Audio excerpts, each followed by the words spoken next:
Okay, I have to say, the intro's not bad. Good job, Bix. Better than the crap you did. Hey! That's not called for. Until you do better, I'd say it is.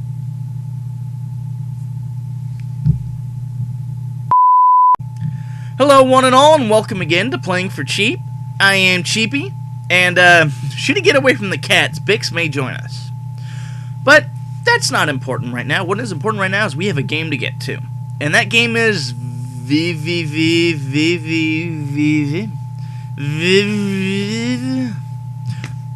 Okay, I don't know how to pronounce it, but this is the game. This was created by a man named Terry Kavanagh, someone who, to be honest, I'd never heard of before. And I'm kind of sad because now that I know this game, just as a reference to his other stuff, I kind of want to see what he's done. For all we know, it could have been something entirely spectacular. So exciting, the audience will stop and cheer. So delighting, it will run for 50 years. But enough of that. This is VVVVVV.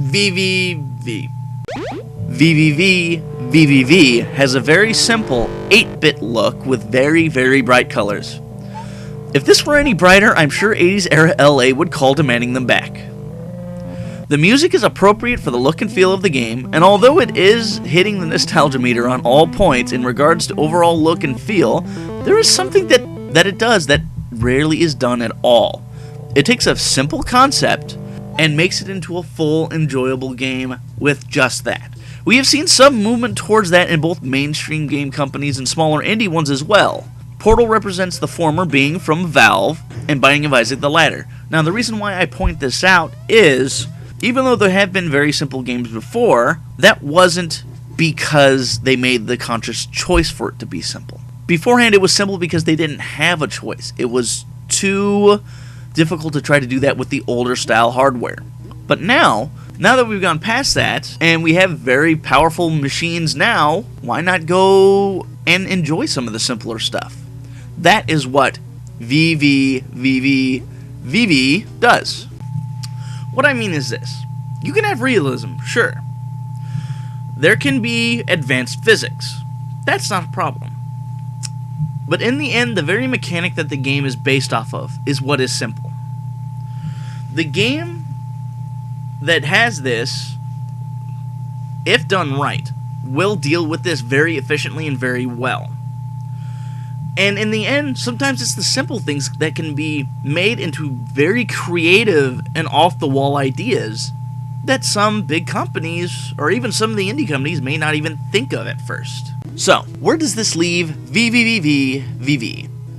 Well, it's certainly creative, with the interesting gameplay element of reversing gravity with the touch of a button.